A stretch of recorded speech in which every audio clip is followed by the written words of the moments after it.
Hachette Audio presents A Leader's Destiny: Why Psychology, Personality, and Character Make All the Difference.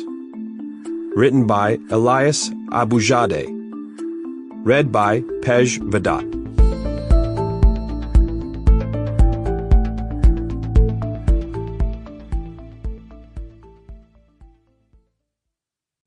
Dedication. To my father. Prologue.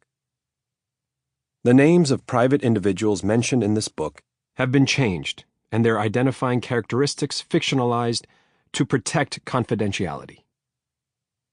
A few years ago, Tim, an outstanding medical student I was supervising in my role as psychiatrist on the clinical wards, asked me for a letter of recommendation in support of his application to a competitive dermatology program, where he hoped to specialize in the treatment of skin cancer.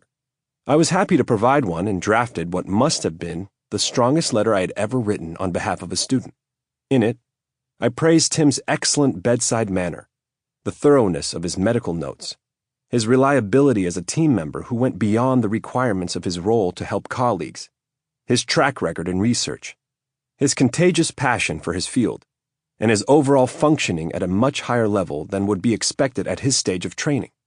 I shared the draft with him one busy Monday morning after rounds, fully expecting it to reduce the stress of the application process. As I watched him read it in my office, though, I was struck by a facial expression that seemed to go from overt excitement at the beginning of the letter to near despair at the end. Did I mistakenly show Tim the evaluation I had started writing for a classmate who was failing his rotation, I wondered? Seriously breaching the latter's privacy and nearly giving the former a heart attack? "Is everything okay?"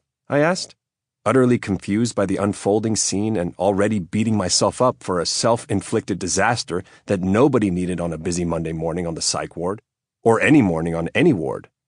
"Is everything okay?" I repeated, feeling anything but okay myself about my presumed mistake.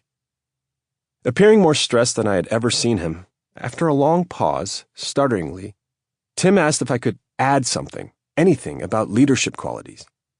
These apparently were now weighed more highly than clinical abilities, research output, scholarly contributions, or collegiality. Tim was completely convinced that it would be impossible to get into a competitive program without a strong prediction by a supervisor of his brilliant future as a leader in this field. Dumbfounded, but still very much wanting this deserving student to get into the program of his dreams and to become the great skin cancer specialist I knew he could become, I edited the letter, overdosing on leadership. Sample complete. Ready to continue?